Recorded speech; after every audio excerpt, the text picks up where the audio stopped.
and with no bitterness, but with historical accuracy, because that is what it was. Some of us in this room didn't have to read about it, we lived it. Well, Reverend Fred, I'm not taking off on a sermon, Reverend Fred. No, go ahead and preach. I'd clap and shout. Reverend Fred's significance in the movement was best summarized, in my view, by Andrew Manis in A Fire You Can't Put Out. And here's what Manis said. Put very bluntly, without Fred Shuttlesworth, the 1963 Birmingham protests could not have happened. And without these demonstrations, Congress would have ended racial segregation in public accommodations much, much later than it did.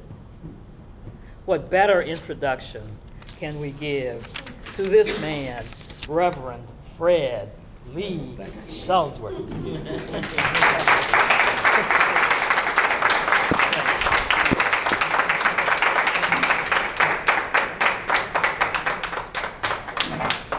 You notice she wanted to make sure you knew my middle name. So you got it.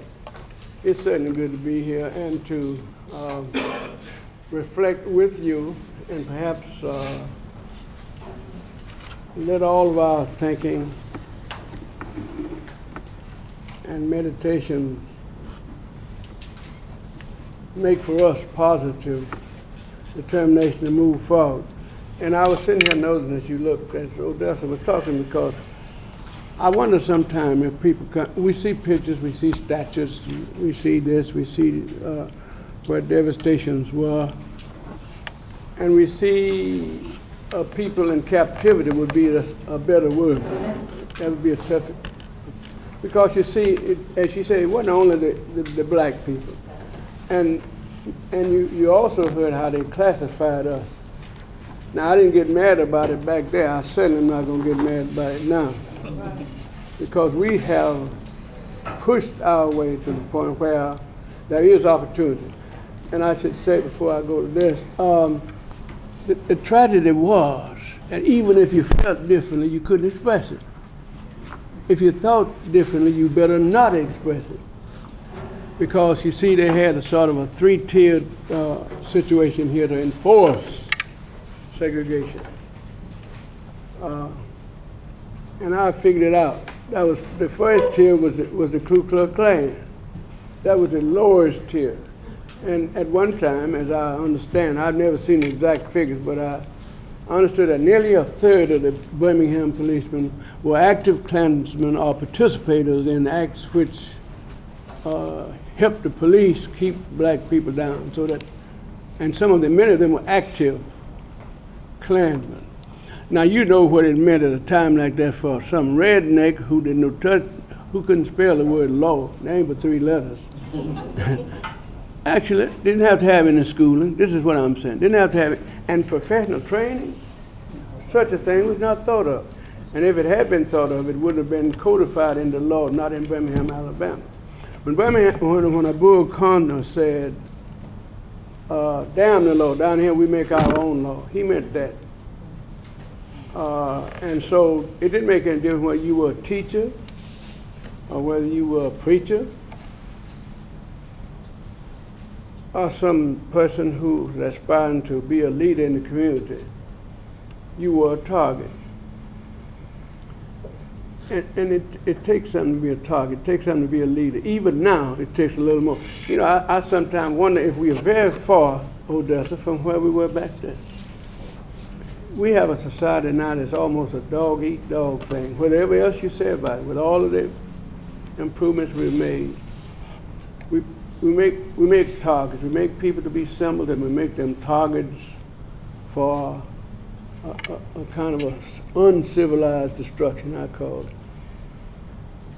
And yet, the truth has to be told. I say this all the time, and especially to young people, because I do believe that if our society moves much further with any speed or acceleration toward of progress where all men can believe and really see it. I think the young people, and so it's good that teachers. So I really think, Odessa, that this was a God-sent movement. I believe that this aspect of it is one, because if you don't get the young people taught, and I must say to you, and pardon me if I haven't said it at first, because I think teachers have always been underrated in America. I think they've been underpaid especially. They've been underrated, underestimated, and underpaid. My feeling is that when you're dealing with young minds, and what are we without minds? Are without trained minds, without minds that aspire, minds that do some independent thinking. You know, even as teachers, you may say things to your students, but they have their thoughts about it. Maybe the lesson might say you got to say this to pass, but there's some more thinking about what somebody else has already thought. And so we just got to do better. So I say that teachers ought to be classy. And I say it's all across the country, not just here. And you see another thing about me now, I have the record established on which I can say what I want to say. I don't care whether people like it or not. My church knows that I smile even when I'm very stern. Why? Because you just look better smiling. You're frowning, looking bad, and doing bad is what some folk think, And we need to do this. So teachers ought to be classified as engineers to me, bridge builders. Is that a good word? Y'all ought to say amen. Amen. Goodness, I'm on your side. That ought to be arousing. Well, and architects, you see, because what the future is, Birmingham, as bad as it used to be, wouldn't look like it is today. It had not been for architects. Lay it out and set at least some parameters from which young people build their thoughts, their energies, their mental skies, their mental perception of what life really is and how to make it better.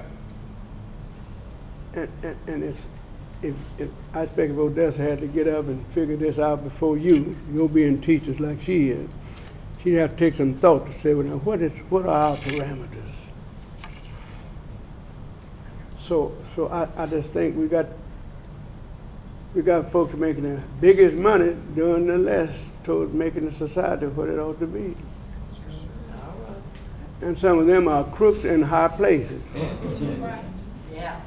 But don't let that bother you. I've discovered a lot about our society. Crooks write books these days and make more money than you do. And yet the burden is here. Because we aren't tough, because we aren't properly disciplined, at least in our thinking, we're worse off than we were. I'll say this and I'll get through this and then I'll get into what you can ask questions about. I never will forget the teachers of back yonder. Did you know what my principal made out in Oxmoor? He made, it was 1935, 36, way back. Just think what the salaries was. Now somebody, oh boy, we done great. Yeah, you are, but you ought to be doing more. Getting more, I'm talking about. That's true. He made, I remember one time, they got a raise from $32.50 a month to $35. $2.50, something like that. And the teachers were rejoicing. We were on the welfare, but to me, that wasn't very much. $2.50 for 30 days raise. So you have something to rejoice for, and I do feel like I had a little bit to do to help with your salaries. I'm not kidding. And so, somewhere in Acts of the Apostles, this young woman who was following Paul, the Bible said, had a spirit of divination. She followed them, and he was troubled about it, couldn't get rid of her, But she kept following him, and she was saying some things, although it was report as if she was being prompted by the devil to say, these men, talking about the early church, and that's why I want to get to this. These men are servants of the Most High God. They are. And she went on to say, they have come to show us the way of salvation. Now, that is written like that to help you understand that God can even make the devil, his archenemy, and yours too, say words that are important to listen at. Because Satan ain't supposed to fight himself, or be divided. And on that, if you could just have a little more unity, let me. One of the things I am proud of is this book. Not so much because I'm in it. All of us are in history somehow, and we all make a little history, whether it's good history or profitable history or not. Now, don't give me credit for having any more sense than anybody else. Give God credit for using people and preparing them for his service. The glory belongs to God, not to me. And if you ask me this morning, and the press does ask me this a lot now, say, well, you must have had a lot of courage. God didn't give me any more than anybody he gave anybody else, as you could accuse him of discriminating. Right? He made us all, made us like he wanted us to do. No, but you must remember the work, and I'd rather get this over than what I would have said.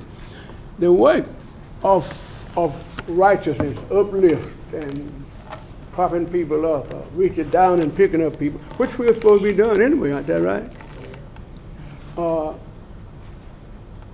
Is his way, and most of the Bible, most of the words of the prophets were about dealing with the widows, the orphans, people who are down, left out. Because you see, I've come to learn in this country where money does talk in a strange language sometimes.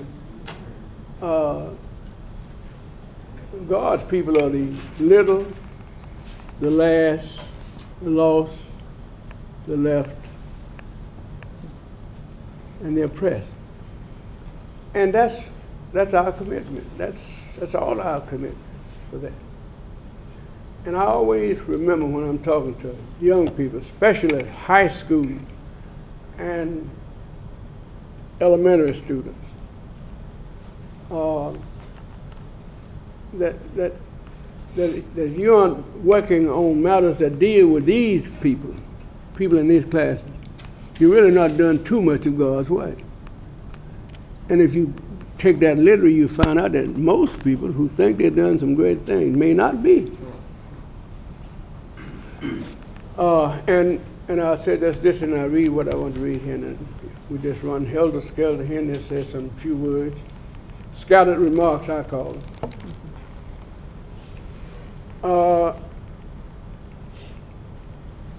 And one of the reasons I want to start off with this is because you ought to know, you're here, you see some things happen. You see some codification of the law. You see something. You see a place where Bull Connor used to rule, reign, and cause terror. And people who are poor really catch it. They catch a literal hell many times on this act. And so I must confess that Bull was a bull.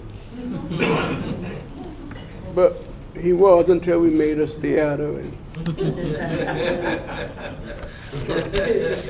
But it took a long time. It took persistence. So I didn't have any more courage. In fact, all of us got a little bit more than we think. It's almost like a mother's got a child, and she's half afflicted, and the fire gets over there. She forget all about her. Am I right? And almost walked when she wasn't walking. So what I'm saying is, there are possibilities in us that we don't even dream of.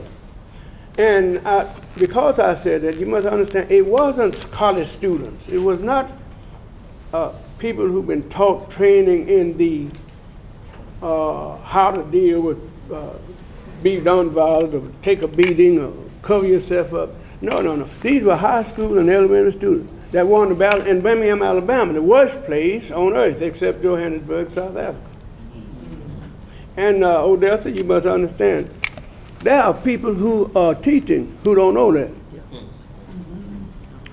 3 years ago, no, 2 years and a half ago, I celebrated my 80th birthday. And remember, I didn't expect to live to get 40 years old. And I celebrated, bless my soul, or yours too, or something, in 4 cities in Alabama, where I live. You know, when I left, I was raised up, you could drive to where the house I raised up in. Have y'all got my place up there yet? I don't know, I'll check. I think so. You know how long I've been talking about that? I don't know. About 4 years. It's gonna take 4 years to make progress here in the Institute? Well, that's all. You know, you go to King, you see where he lived, you know. But they've done so much, so I forgive them because they just have to overlook that. They'll have it by the time y'all get back. We'll make it happen. But by 5, you could go to where I was raised up in the country. It was then, it's in the city limits now. And there were problems that but let me get to this. This book is written after the demonstration, you understand? And I want a sort of a pictorial history. And Marjorie White must be credited, because I said to her, people need to see the pictures of what was actually happening. See, a picture is worth 1,000 words, isn't that right? Mm-hmm. And then even the picture sometimes needs interpreting, right? Mm-hmm. And that's why I want to see this. And this is beautiful. Now, I must tell you that this picture on this book shows a fire hose which could knock bark off trees 75 feet away. But keep in mind that I was struck with fire hoses just at the time when we were at the height of demonstration. Watch this. You see, when I say God, I'm talking about real. I don't think